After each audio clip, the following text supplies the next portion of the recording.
नमो वरहन्तारं नमो सिद्धारं नमो आर्यारं नमो वज्रायारं नमो लोये सवसाहूरं शुद्धात्मानमनेकान्तं साधुमुत्तम मंगलम वंदे संदष्टसिद्ध्यर्थं संदष्ट्यर्थप्रकाशकं मंगलम भगवान् वीरो मंगलम गौतम गणे मंगलम कुंदकुंदाज्यो जैन धर्मोस्तु मंगलम सर्वमंगलमांगल्यम सर्वकल्याणकारकं प्रधानं सर्वधर्माणां जैनं जयतु शासनम्। नमः श्री वर्धमानाय निर्धूतकलिलात्मने सालोकानां तुलोकानां यद्विद्यातर्पणायते अवर्गाय भव्यानां शुद्धये स्वात्मने पुनः वत्से नियम सारस्य भक्तिं तात्पर्यसंगकाम्।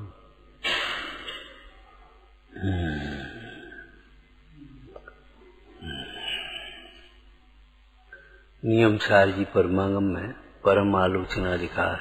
स्वाध्याय में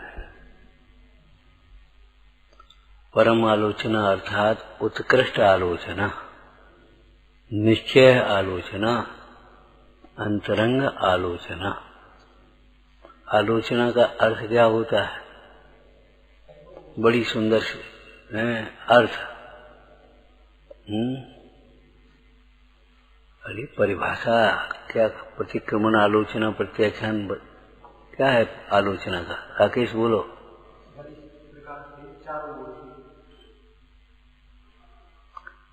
ये शब्दार्थ है कि परिभाषा है? वर्तमान के दोषों की शुद्धि। प्रतिक्रमण माने भूतकाल के किए हुए दोषों का निराकरण, शुद्धि। प्रत्याख्यान भविष्य काल के लिए दोषों का त्याग।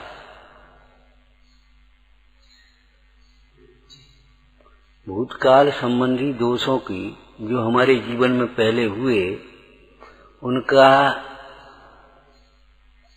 विचार करते हुए उन्हें मिथ्या समझना।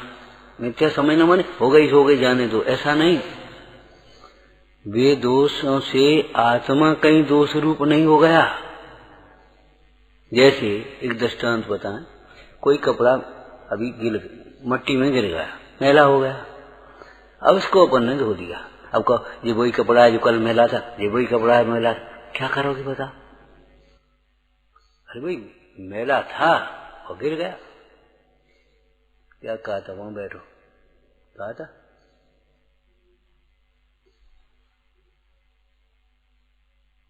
सीधी बैठो, लाइन से बैठ जाओ, व्यवस्थित। आदत खराब, अच्छी नहीं है। समझ में आया? वह कपड़ा मैला हो गया, पानी ज्यादा गर्म हो गया, प्रासो किया, अब उसको ठंडा कर लिया। आज बहुत गर्म था, पहले बहुत गर्म हो गया था। अरे हो गया था, गया काम से। ये लड़का ऐसा था, अरे था भैया, गया। भूतकाल को पकड़े रहोगे तो कब सुखी हो पाओगे? भूतकाल से तो शिक्षा लेकर के उसे भूल जाना ही उचित है। और ये तुम्हें 10-20 वर्ष का तो याद भी है। अनादि काल से ऐसे कौन से पाप हैं जो तुमने नहीं किए, जो बता। अब कितना रोना रोता है, हमने पहले ऐसा किया, हमने ऐसा नहीं कर पाए। अरे नहीं किया होगा, छोड़ो उस बात को। वर्तमान में उनको लक्ष्य करते रहोगे तो वर्तमान और बिगड़ जाएगा। इसलिए कि भूतकाल से केवल शिक्षा लेकर के छोड़ देना चाहिए। लापरवाही से नहीं छोड़ देना चाहिए, जो 2 दिन बाद फिर अपने जीवन में वही बातें होने लगे। उन भूतकाल के जो भी दोष हुए, जो भी परिस्थिति बनी है, उसके भी दो भेद हो जाते हैं, द्रव्य और भाव। द्रव्य प्रतिक्रमण, भाव प्रतिक्रमण। भूतकाल में होने वाले जो भी वचन काय संबंधी प्रवृत्तियां थीं, उनको लक्ष्य करके, अच्छा इसने ऐसा कहा था, अरे कहा था तो अब बिना कहा तो हो नहीं रहा, अब क्षमा करो और आगे बढ़ो। तुमने कल ऐसा नहीं किया था, अरे नहीं किया होगा भैया, आप कर दो। हम कहते हैं धर्म क्षेत्र में भी आकर के ऐसी बातें बहुत होती हैं। हमने अपने अनादिकाल से अपने आत्मा को नहीं जाना, अरे नहीं जाना होगा, आप जान ले। हमने अपने सत्समागम नहीं किया, अरे तो अब कर ले। कोई कहे हमने सवेरे से रोटी नहीं खाई, सवेरे से रोटी नहीं खाई, अरे नहीं खाई होगी तो आप खा लो ना बस। अब हमने सवेरे से तो नहीं खाई, तो आप क्या करें बताओ, नहीं खाई तो नहीं खाई, आज नहीं खाया उस रोटी का ही।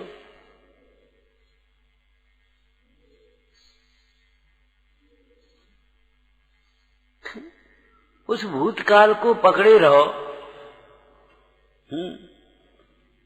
और अपने वर्तमान के परिणामों में संक्लेश करते रहो। वह ऐसा है जैसा सर्प निकल जाने के बाद कोई उस सर्प की जो ऐसे मट्टी में रेखा बन गई, लकीर जिसको कह देते हैं, सांप निकल गया, लकीर पीटे। अब उस लकीर को पीटेगा तो क्या होगा, धूल अपने माथे आएगी, लाठी टूटेगी, सर्प तो निकल गया, गया वो तो काम। अरे भाई विचार करो, अपना जैन दर्शन तो ऐसा अलौकिक है। जैन दर्शन क्या वस्तु ही अलौकिक है। अंजन चोर जैसा महापापी व्यसनी और उसी भाव में रत्नत्रय की साधना करके मोक्ष हो गया, उससे ज्यादा पाप तो नहीं किए तुमने। क्यों अपने मन में गिलानी करते रहते हो हर समय? जिन्हें अपने दोषों के प्रति गिलानी ही नहीं है, उनकी बात नहीं है। जैसे मैले कपड़े से गिलानी ही नहीं है, वह तो उस बालक के समान है जैसे कोई खाने की वस्तु और नाली में गिर गई, उसने उठाई और फिर खाने लगा। कोई बालक ही होगा, समझदार नहीं हो सकता कि नाली में गिरी हुई वस्तु को उठा करके फिर खाने लगे।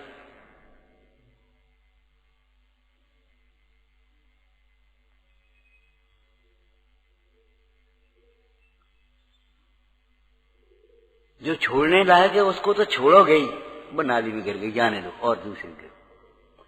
लेकिन अगर नाली में अंगूठी गिर गई सोने की, तो तब ऐसे छोड़ोगे तो नहीं। लेकिन वैसी गंदी उठा करके उंगली में भी नहीं पहनोगे, उसको किसी प्रकार से निकालोगे, धोगे और तपाओगे। जरा सा मन में गिलानी है ना, तपा ले। अब फिर उसके बाद शुद्ध हो। अब तुम उसके बाद भी गिलानी ही करते रहो। ये अंगूठी तो नाली में गिर गई थी, नाली में गिर गई, अरे गिर गई होगी, अब वो पर्याय गई। एकांत पर्याय दृष्टि वाला जीव अनंत काल में भी सुखी नहीं होता। पर्याय तो क्षण क्षण में बदलती रहती हैं। तो भूतकाल संबंधी जो दोष हुए हैं, दोष में तीन ले लेना, मन संबंधी, विचारों संबंधी, कोई खोटा भाव आ गया, वचन संबंधी और कायासक्ति प्रवृत्ति संबंधी, तीन प्रकार के। उनका लक्ष्य करके वर्तमान में अपने परिणामों में संक्लेशता करना या अभिमान करना या उनको पूर्व के भोगों को याद कर करके उनको फिर दुखी होना, क्या करना। भोगों का तो बहुत लोग गाते हैं, बहुत अच्छी तरह गाते हैं। इस उम्र के लोग हैं, तुम बेटे क्या जानो, जितना हमने घी खाया उतना तुम्हें दूध नहीं है। नहीं, एक 5 किलो दूध बिकता था, 5 सेर का दूध बिकता था और 1 सेर का घी बिकता था और 1 मन 1 रुपए का गेहूं आते थे। तुम्हें क्या मालूम, तुम क्या जानो। और 16 रुपए तोले सोना था और फलाना था। और ऐसे खाते थे, ऐसे पी जाते थे। घर में भैंस थी, ऐसे शेर बदू तो ऐसे ही पी जाते थे। अब क्या है, अब तो कुछ है ही नहीं। अरे भाई पूरा भोग न चिंत है, पापा ही तो लगा, और क्या हुआ जो बताओ। पूर्व काल के भोगों को याद कर करके तुम क्या कहना चाहते हो, क्या करना चाहते हो? इस पाप से बचना है तो भूतकाल के उन भोगों को याद मत करो, लक्ष्य मत करो। चाहे अच्छे हो चाहे बुरे हो, भूतकाल की परिणतियों को भूल जाओ। शिक्षा लेकर के ध्यान रखना। एक सावधानी पकड़ करके, अंगूठी में उंगली ढीली, उंगली में अंगूठी ढीली हो गई थी, इसलिए वो गिर गई। अब गिर गई सो उठा ली और शोध कर ली, लेकिन अब नहीं पहनेंगे। पहनेंगे तो कोई कसावट करके इसको करी करा ले जा। ऐसे ही तो करेंगे, माने उससे शिक्षा तो लेंगे।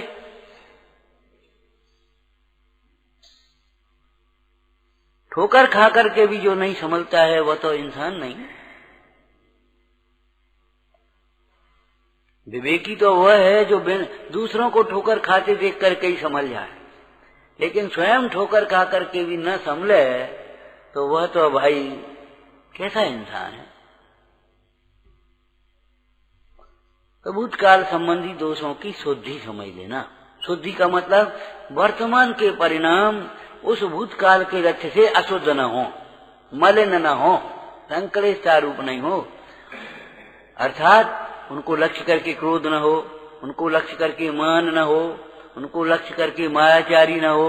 हमारी इतनी जमींदारी थी, अब वो अभिमान आता, अरे ठीक हो गई, अब हमारी होती तो काय को जाती।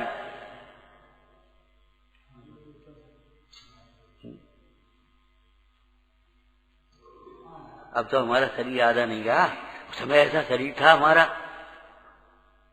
50 किलो वजन ऐसे ही उठा लेते थे। अरे गया भूषण, कर्तृत्व का अहंकार ही तो है, क्या उठा लेते थे। वजन उठाना है तो संयम का भार उठाना सीखो। किंचन हाथी का भारा, आया भार शब्द है कि नहीं। लेकिन इस संयम के भार को वही उठा सकता है जो निर्भर हुआ हो, वेद ज्ञान पूर्वक, जिसने जगत का सारा कर्तृत्व का भार उतार करके फेंक दिया हो, वही संयम को धारण करने में समर्थ होता है। तो वो भूतकाल संबंधी चर्चा थी प्रतिक्रमण के संबंध में। वर्तमान आलोचना अर्थात वर्तमान के परिणामों की शुद्धि। आलोचना पाठ पढ़ने की तो बहुत रिवाज है। करूं शुद्ध आलोचना शुद्धिकरण के काय। इस आलोचना पाठ को हम क्यों कर रहे हैं कि हम केवल अपनी परिणामों की शुद्धि के लिए, उसका भी प्रयोजन पद्मानंदी स्वामी ने क्या लिखा है बताया था पहले। हे स्वामिन, हाँ, हे स्वामिन, आपके ज्ञान में हमारा भूतकाल, वर्तमान काल, भविष्य काल सभी झलक रहा है। ऐसी कौन सी परिणति और ऐसे कौन से दोष हैं जो आपसे छिपे हों।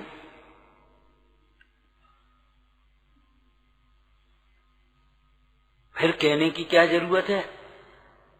कि कहने की जरूरत यह है, जब तक हम उन्हें अपने मुंह से नहीं कहते हैं तब तक हमारे परिणामों की शुद्धि नहीं होती। अब आप समझ लेना, वो आपको तो सब मालूम है, आपको तो सब मालूम है। नहीं नहीं, अपने दोषों को अपने मुंह से कहना सीखो। अगर आप नहीं, वो हम कह नहीं पाते, वो फलाना, घुमाना फिराना, चुप रह जाना, ये बहुत गंदी प्रवृत्तियां हैं, आलोचना के विरुद्ध हैं। बातें बनाना, कपट करना, निष्कपट आलोचना होती है। अपने समाधि मन के प्रसंग में क्या आया?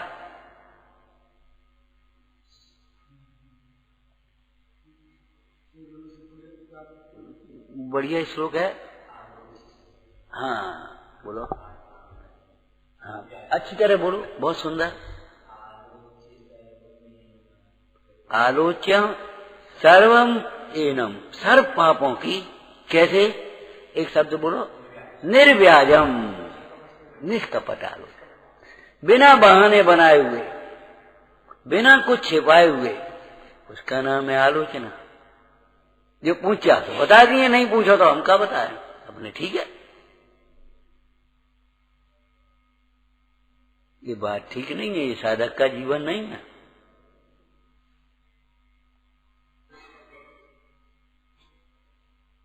समझ में आया ना।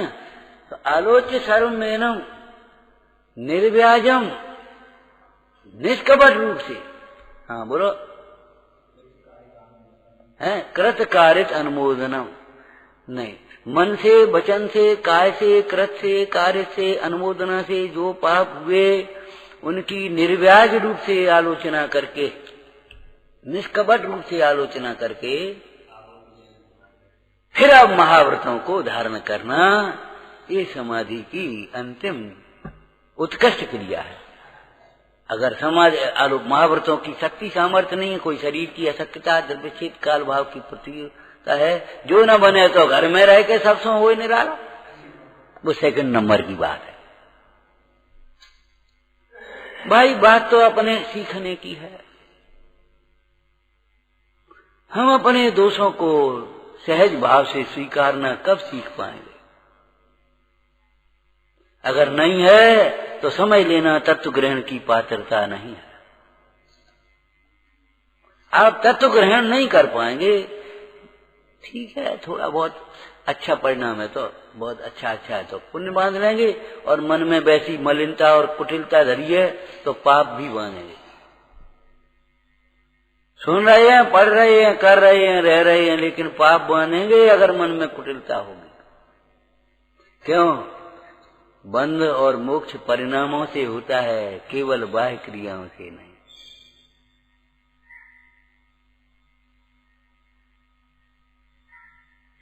हमारे दोष हमारे रोग के समान हैं, कोई देखे या न देखे हमें तो पीड़ा देता ही है वो रोग।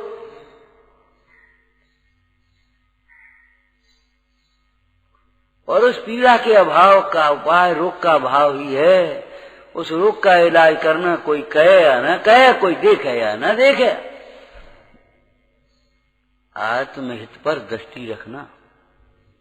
और एक बात समझ लेना इस प्रसंग में, अपने बहुत से दोष आप दूसरों से छिपा सकते हैं। दूसरों से अर्थात छद्मस्तों से, लौकिक जीवों से। सर्वज्ञ से तो कुछ भी नहीं छिपा पाओगे। कैसी सुंदर चर्चा लिखी, जिनकी तुम भक्ति करते हो, पूजा करते हो, उनसे तुम्हारे दोष नहीं छिपेंगे।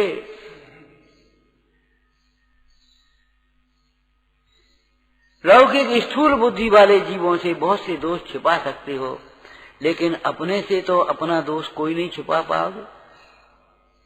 अपने से नहीं छिपा सकते और परमेश्वर से नहीं छिपा सकते। अब तुम्हें परमेश्वर की यदि भक्ति हो और अपने हित की दृष्टि हो तो छिपाने की कोशिश मत करना।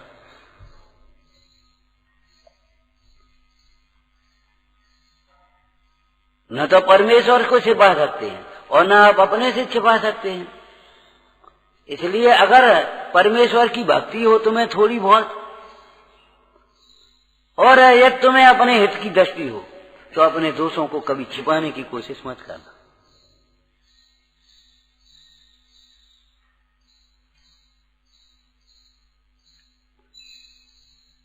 शरीर के जो मल होते हैं ना, जब तक निकल न जाए तब तक पीड़ा होती है। अरे वायु जो होती, वायु भर जाए तो भी जब तक निकले नहीं तब तक पीड़ा होती है। तो दोष तो दोष हैं।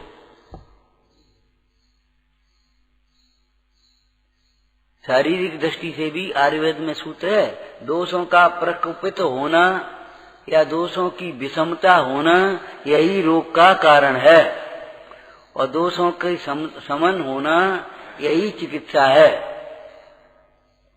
इतना सा सूत्र बस केवल। अब वहां दोष बात पित्त कफ है, जो तुम्हारे 22 परीक्षा में लिखे, बात पेत कप श्रोणित चारो, ये जब घटे बड़े तन माही।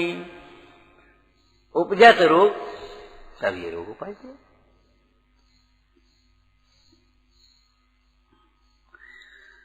चलो विस्तार मत करो।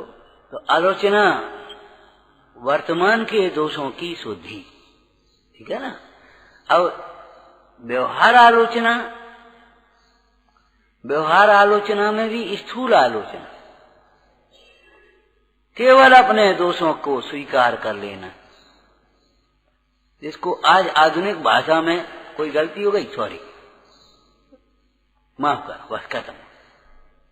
ये इतना हल्का है, ये तो बहुत बहुत, ये समझो पैडी सीढ़ी समझो। इतना भी शिष्टाचार जिसके जीवन में नहीं है, वो तो क्या लौकिक सभ्यता, शिष्टाचार भी नहीं है। क्या हो गया, अपने चुपचाप रह गए, बस अपने उठे और चले गए, आए और बैठे, उठे चले। बच्चों को सिखाते हो, पहले अपने जीवन में अपना लो। बच्चों के बारे में तो एक बात सदैव ध्यान रखना, क्या बच्चों से जो कहते हैं वो देर में सीखेंगे, और जो आप देखते हैं आपके जीवन में वो बिना सिखाए सीखेंगे। बच्चों की असभ्य भाषा को छुड़ाने के लिए आपको असभ्य भाषा छोड़नी पड़ेगी। बच्चों को विनय सिखाने के लिए आपको अपने बड़ों की विनय करनी होगी, सेवा करनी होगी। बच्चे देखेंगे और सीखेंगे।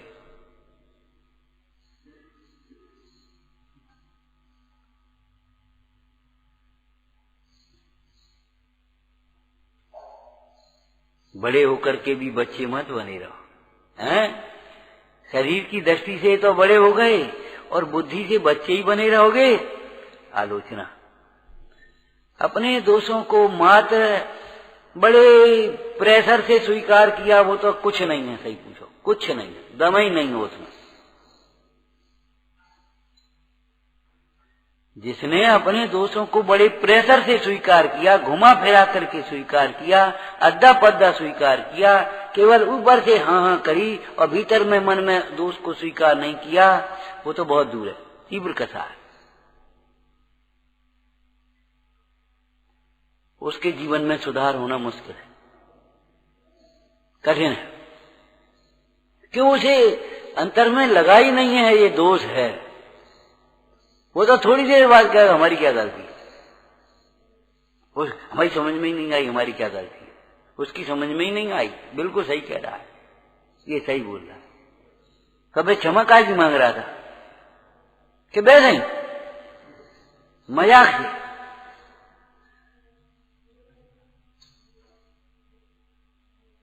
ऐसी आलोचना तेरे कल्याण में निमित्त नहीं हो सकती, ये कह रहे हैं। तेरी समझ में नहीं आई गलती क्या है, तो गलती की परिभाषा करो। गलती किसे कहते हैं? जो सही न हो उसे गलती कहते हैं। सही न होना वही गलत है कि नहीं? 2 और 2 5, बोलो गलत। क्यों? और 2 और 2 3, अब बताओ 5 भी गलत है और 3 भी गलत है। तो चलो हम कहते 2 और 2 8, बताओ कहे भी गलत। अब तो जो हम कहते सो सब गलत कहते हो, तो तुम हम क्या करें? सही कहो ना। 2 और 2 4, अब कहो गलत।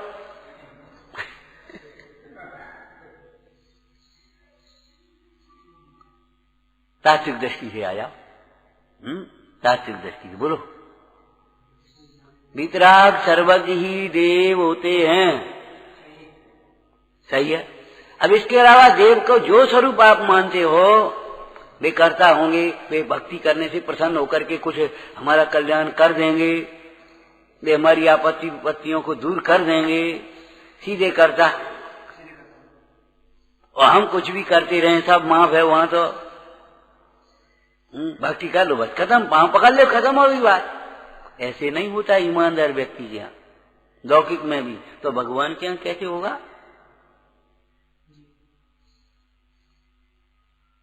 अकर्ता है, वितरागी कर्ता नहीं हो सकता। अकर्ता है ना, अगर आप उनको सीधा सीधा कर्ता मानते हो तो ये गलती है आपकी, विपरीत सिद्ध है। हमारी क्या गलती है? ज्ञानी भी आपत्तियों में भगवान की भक्ति करते, हम भी कर रहे हैं कि वे परिणाम सुधारने के लिए कर रहे हैं और तुम अपने काम बनाने के लिए मतलबी स्वार्थी होकर के कर रहे हो।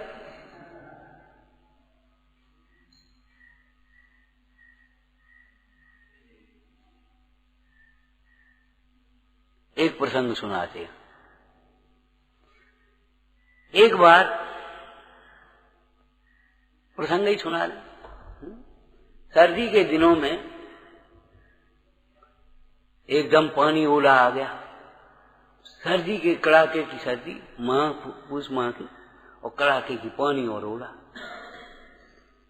सो नदी किनारे भी तुम्हारे मछुआरे, मछली पकड़ने वाले थे, उनकी भी झोपड़ी थी और लोग थे, और पास में अपने नगर था, सो अपने श्रावक लोग भी और सेठ लोग सब लोग रहते। अब जब पानी और उड़ा है सो झोपड़ी टप टप टप, अब वो बेचारा ठिठुरा और ठंड में, तो उस आदमी के मुंह से निकला, हे भगवान बचाओ रक्षा करो। तो उसके घर में एक छोटी लड़की थी, वो कभी कभी मंदिर में पाठशाला लगती तो वह जा करके पहुंच जाती संघ में, स्कूल में संघ पढ़ते होंगे तो वहां पाठशाला में भी पहुंच जाती। तो उसने कहा, पिताजी अब भगवान से कह रहे हो, भगवान रक्षा करो, इन मछलियों को ऐसे तड़फा तड़फा करके मारते हो, पकड़ते हो। उस समय भगवान की याद नहीं आती कि भगवान ने कहा ये हिंसा पाप है। जो दूसरों को सताता है, दुखी होता है, भगवान कहते हैं वह सुखी नहीं हो सकता। देखो ये लोग अपने आराम से महलों में, अपने मकानों में आराम से रह रहे, इनको सर्दी की वेदना कहाँ है? अपने आराम से ओढ़े, आराम से बैठे, अपन न पानी न कहियो, अपने भीतर आराम से रह रहे। पिताजी भगवान करता धरता नहीं होते, सीधे सीधे, निमित्त निमित्त एक अलग बात है व्यवहार का। भगवान करता धरता नहीं है, ऐसा नहीं है तुम पाप करो और भगवान सुखी कर देवे हैं। तुम पढ़ो लिखो नहीं, अपने सिनेमा देखते रहो और मास्टर साहब पास कर दें, ऐसा नहीं हो सकता। तुम कुपथ सेवन करते रहो, डॉक्टर साहब तुम्हारे परिचय के हैं, बहुत अच्छे हैं तुम्हारे, तो वे अपने ठीक कर दें, तुम कुपथ करते रहो, ऐसा नहीं हो सकता। पाप का फल दुख होता है, पाप से दुखी होता है। पिताजी पाप छोड़ो तो दुख छूटे। बेटा तुझे ये बातें कहाँ से मिल गई कि हम वो जाते वहां पाठशाला में, वहां पढ़ाई जाती ये बातें? अच्छा, उसकी होनहार थी, कालब्धि थी। उसने कहा ठीक है बेटा, आज से हम इस मछली पकड़ने का, हिंसा का त्याग कर रहे हैं।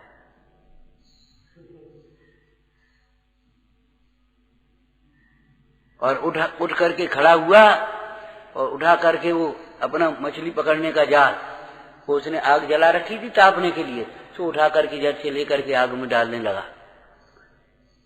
तो उसकी स्त्री बोली 2 रुपए का बिक जाएगा, काय को जब जराए काय को रहे। बोले जहां जाएगा वहां हिंसा कराएगा, तो जला दे। पाप को जलाना माने पाप के उपकरणों को भी जलाना।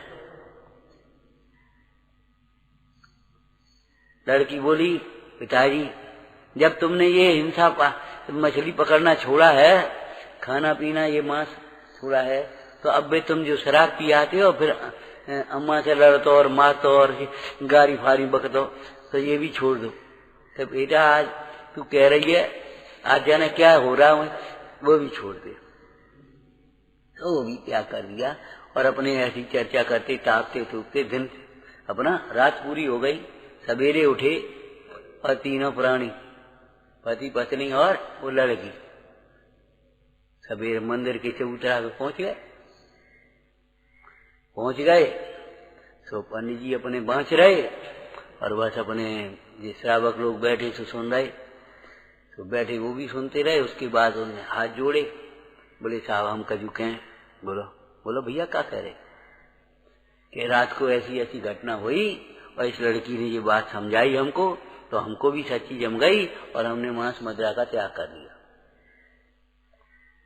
तो ऐसे श्रावक सेठ लोग बैठे, बोले भैया बहुत अच्छी बात, तेरे कल्याण हो। पंडित जी बोले कल्याण हो। और सेठ साहब बोले भैया काउ चीज की जरूरत हो तुम हमसे कहियो, चिंता मत करियो, हम तुम्हारे सब तरह सहयोग के लिए तैयार हैं।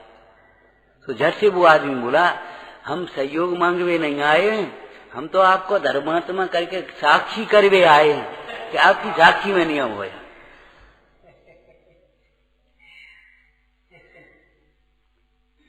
हम तुमसे कुछ मांगवे नहीं आए हैं कि तुम हमारा सहयोग कर दो और तुम हमारी जो बढ़िया बनवा दे तुम हमारा ये कर दो। ऐसे ही ज्ञानी धर्मात्मा भगवान से याचना करने नहीं आता, अपने परिणामों की विशुद्धता के लिए साक्षी बना। यही शब्द तो लिखा है पूजा में, श्री देव शास्त्र गुरुवर सदैव मम परिणति में आदर से रहो, गायक में ही स्थिरता हो, निज भाव परम मंगलमय हो। अब देखा देखी जीव करने लगे ऐसे, नहीं हम भक्ति कर लेंगे तो हमारे संकट कट जाए। लेकिन संकट की विधि तो तुमने सीखी नहीं। मेटो जी संकट हमारा, लेकिन कैसे मिटे? भक्त जानता है कि भगवान सीधे सीधे नहीं मिटेंगे। कैसे मिटेंगे? जैसे वैद्य सीधे सीधे रोग नहीं मिटाएगा, उसकी औषधि चिकित्सा की विधि बताएगा, उस विधि से तेरे रोग मिट जाएगा। तो क्या सुंदर लाइन है, निस दिन तुमको जपो। अगर तुम्हें दुख दूर करना है, सुखी होना है, तो निस दिन तुमको जपो। और अब ये बता, संकट तो तुम अपने आप पैदा कर रहे हो, हम क्या करें? संकट मिटने का उपाय आ गया कि नहीं आ गया? निस दिन तुमको जपो, पर से नेहा सजूं जीवन सारा, तेरे चरणों में बीते हमारा। अब जाकी तो कच खबर नहीं, गाय बजाए क्या खत्म कर दी। अब मैडो ये संकट हमारा बस रट रहे। कल कहा था दीनता और कायरता जीवन का सबसे बड़ा अभिशाप है। दीनता और कायरता।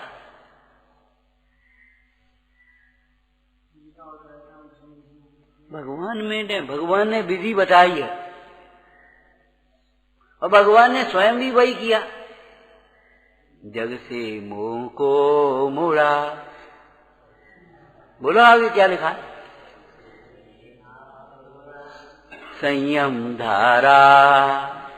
अब ये विधि है, अब विधि तो तुम पढ़ना नहीं चाहते।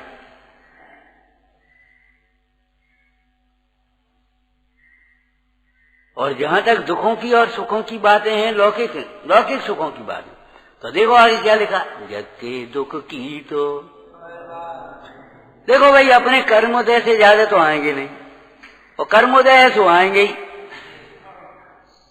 क्यों भाई? जितना तुम्हारा उदय है उतने तो तुम्हें आपत्तियां आएंगी, और उदय से ज्यादा आएंगी नहीं। अब तुम आने जा ऐसे करने से क्या फायदा होगा? हाय करोगे तो क्या मतलब है? बोलो, स्वर्ग सुख की भी चाह नहीं है। क्यों? ये किसी दूसरे ने नहीं हमें दिए हैं। न कोई नरक देने वाला है, न कोई स्वर्ग देने वाला है। इनके शुभ परिणामों से जीव स्वर्ग जाता है और संक्लिष्ट परिणामों से नरक जाता है। नरक में नरकाधिक, स्वर्ग में स्वर्गाधिक, सब लगा। तो आलोचना केवल गिड़गिड़ा करके गा देना का नाम नहीं है। बस अपने रोते रोते कह देना हमारी बहुत गलती भाई, हमने बहुत अपराध करे, हमने बहुत दोष करे, और बस खत्म। इसका नाम आलोचना नहीं है। आलोचना में दीनता नहीं है। अपने दोषों के प्रति अंतरंग में ग्लानि भी है। नंबर 2, उन दोषों से भेद ज्ञान भी है। और नंबर 3, उन दोषों को दूर करने के लिए दृढ़ संकल्प भी है। अब न तुम्हें अंतरंग में कोई ग्लानि है, बस अपने मटके और मटका गए।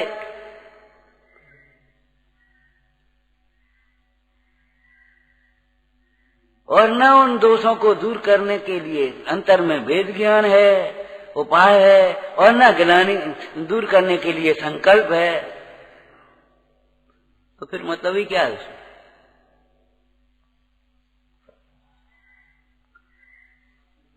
तो जो निर्दोष नहीं है वह दोष है, ये समझ लेना। न दोष निर्दोष नहीं है उसका नाम दोष। समझ में आया ना? हमारी समझ में नहीं आया हमारा दोष क्या, हमारी गलती क्या। अरे तुम निर्दोष जो मानते हो, तुम्हारी मान्यता निर्दोष है, तो फिर अब तुम्हारी समझ में क्या आएगी? खाक। तुम जो विचार कर रहे हो तो निर्दोष है कि दोष है? इन्हें ऐसो करो, बिन्हें ऐसो करो, हम क्या करें, हमसे। अब ये तुम जो विचार कर रहे हो, ये बताओ जिनवाणी के अनुकूल है, वस्तु स्वभाव है, तो फिर तुम्हारी समझ में नहीं आई दोष दोष दोष। बड़ों को बड़ा समझना चाहिए, छोटों को छोटा समझना चाहिए, पर को पर समझना चाहिए, हे को हे समझना चाहिए, उसी प्रकार का व्यवहार सोचना चाहिए। बताओ, अब नहीं है तो हमारी समझ में नहीं आती। तुम्हारी समझ में इसलिए नहीं आती, तुम्हारा अहंकार तुम्हें समझने नहीं देता। आएगी भी नहीं जब तक अहंकार आएगा। बिना विनय के, बिना सरलता के, बिना आत्मार्थ के लक्ष्य के दोषों का दूर होना तो असंभव है ही। दोषों का समझ में आना भी कठिन है।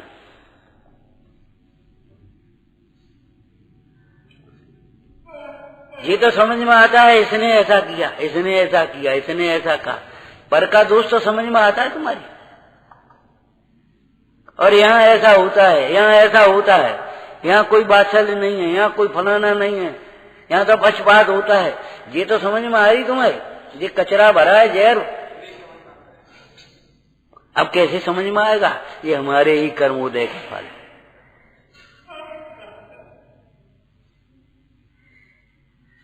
कुएं में पानी तो बहुत है, हमारा बर्तन फूटा है, गंदा है। हमारे कुएं का पानी तो साफ है, तुम्हारा बर्तन गंदा है।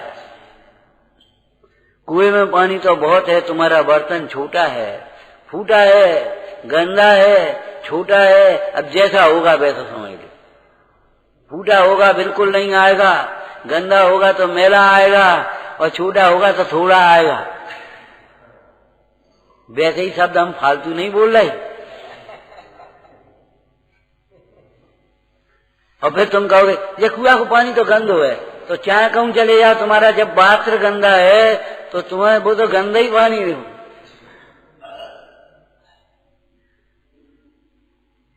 ये पात्र साफ करो।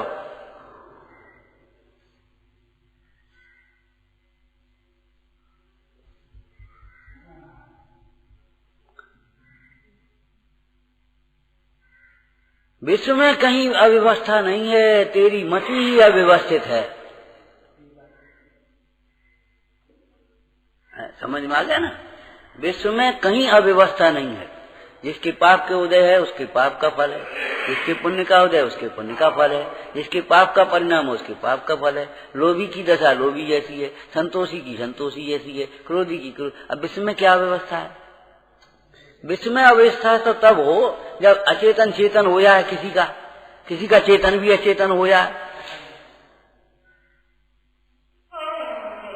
भगवान की भक्ति करने वाले भक्त का शरीर भी अमर हो जाए, और विरुद्ध रहने चलने वाले जीव के आत्मा भी मर जाए। अव्यवस्था तो तब है, लेकिन आत्मा किसी की नहीं मरती और शरीर किसी का अमर नहीं होता। अव्यवस्था क्या बोल?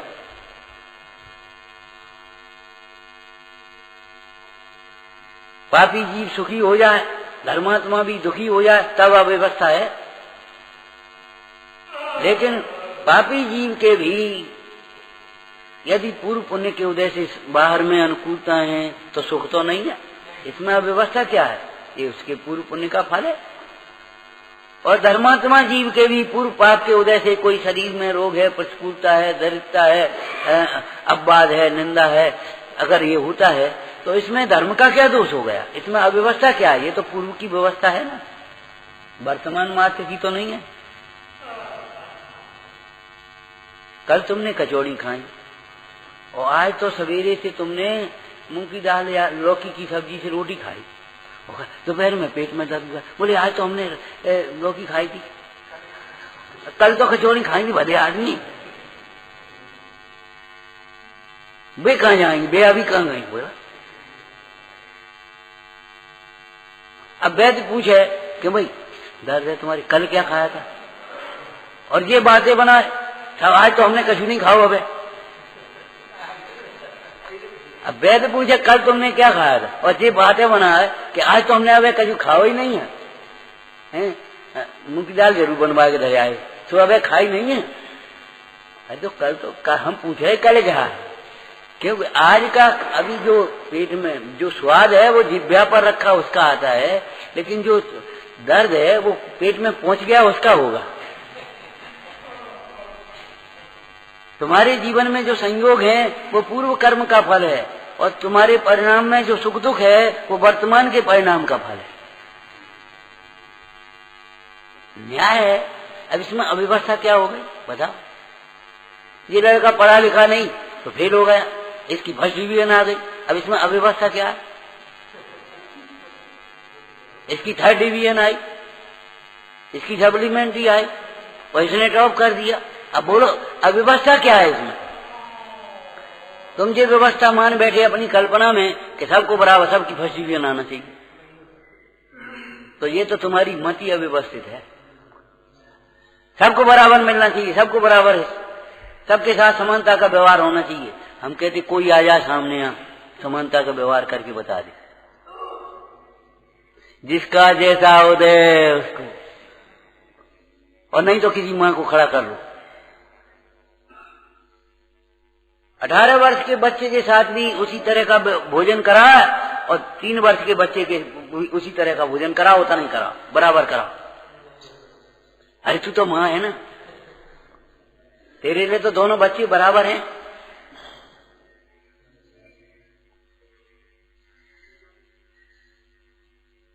अगर 18 वर्ष का बच्चा इतना इतना सा कोर खाने लगे, क्या करता है? अच्छी तरह खा, और इतनी रोटी खाता तो क्या कहेगी मां? और वो 3 वर्ष का जल्दी जल्दी उस 18 वर्ष की भाई की तरह, वो अपने की तरह इतना इतना खाने, क्या करता है? बराबर का व्यवहार कर।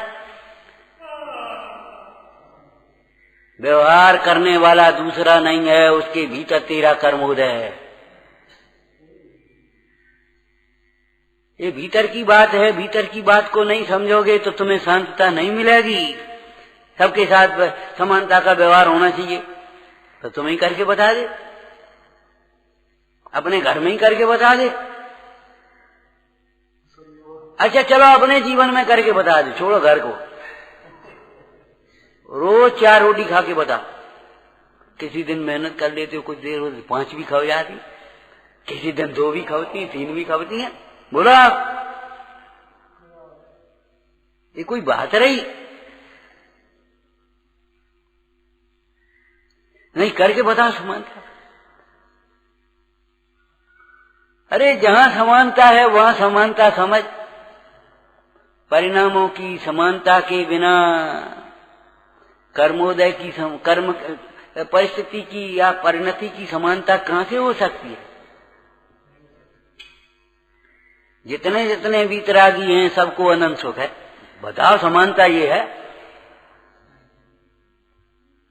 अब यहां तुम्हारी कसाएं कम ज्यादा हैं तो दुख भी कम ज्यादा होगा, इसमें समानता कैसे हो सकती?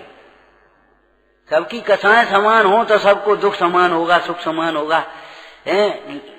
सुख माने इंद्रिय सुख, हर्ष विषाद।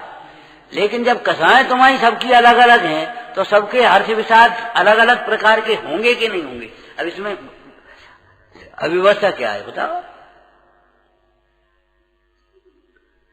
तो यहां तो ये चर्चा चल रही भाई, अपने दोषों को जिनवाणी में कहे हुए निर्दोष स्वरूप को समझकर सहज भाव से स्वीकार कर लेना, ये अंतरंग से स्वीकार कर लेना, यही हमें दुखी कर रहे हैं, हैरान कर रहे हैं। हमारी ये भीतर के दोष हैं, यही हैरान कर रहे हैं, ऐसा समझ लेना। ये आलोचना की पहली सीढ़ी है, इसको व्यवहार आलोचना हम कहेंगे। अंतरंग में स्वीकार करना, फिर गुरु से निवेदन करना, निंदा के बाद ग्रह, और फिर उनको जो उपाय बताएं उसका प्रायश्चित करना। यह आलोचना हो गई, व्यवहार आलोचना।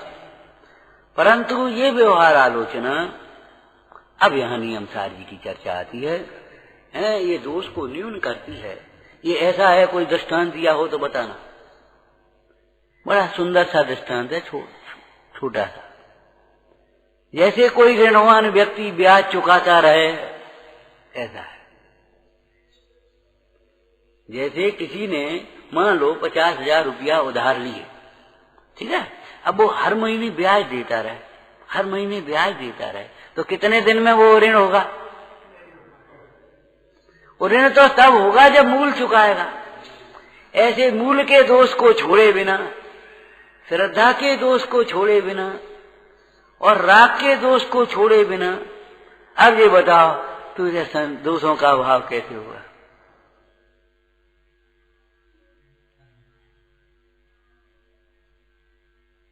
इसलिए इतना पर्याप्त नहीं है। आचार्य कुंद स्वामी अपने साधुजनों से कह रहे, आप भी समझ पाओ तो समझ ले। वे अपने साधुजनों से कह रहे हैं कि साधु, आलोचना होती है, किसको होती है? जो नोकर्म कर्म विभाव गुण पर्यायों से रहित अपने आत्म स्वरूप को ध्याता है, उसको आलोचना होती है।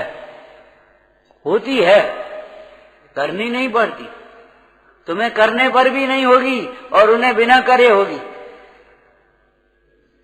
उस निर्दोष स्वरूप पर जब दृष्टि है और निर्दोष स्वरूप की भावना है, तो परिणति में दोष उत्पन्न ही नहीं होते। जब तुम्हें सही मालूम है तो गलत नहीं होगा।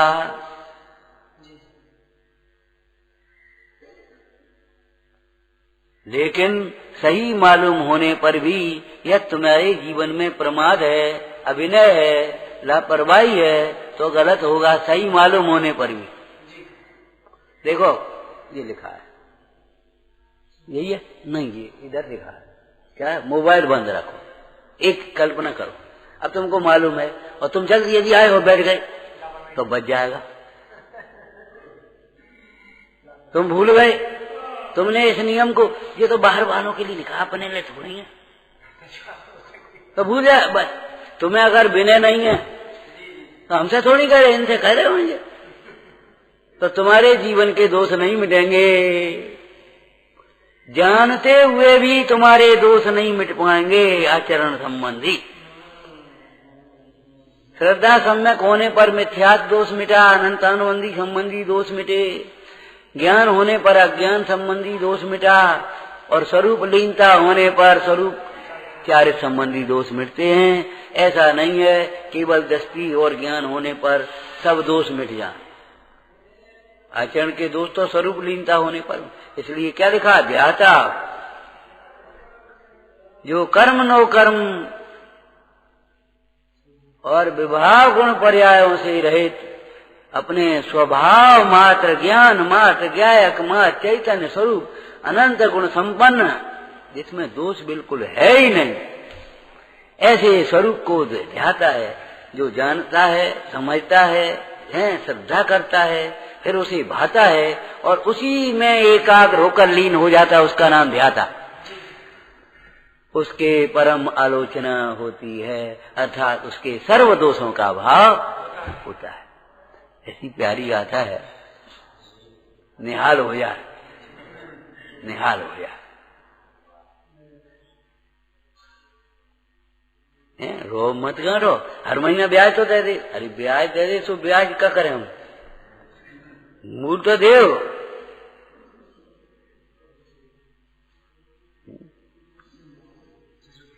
हम सॉरी तो बोल देते हैं, अरे सॉरी तो बोल देते हो, उस दोस्त को छोड़ो तो।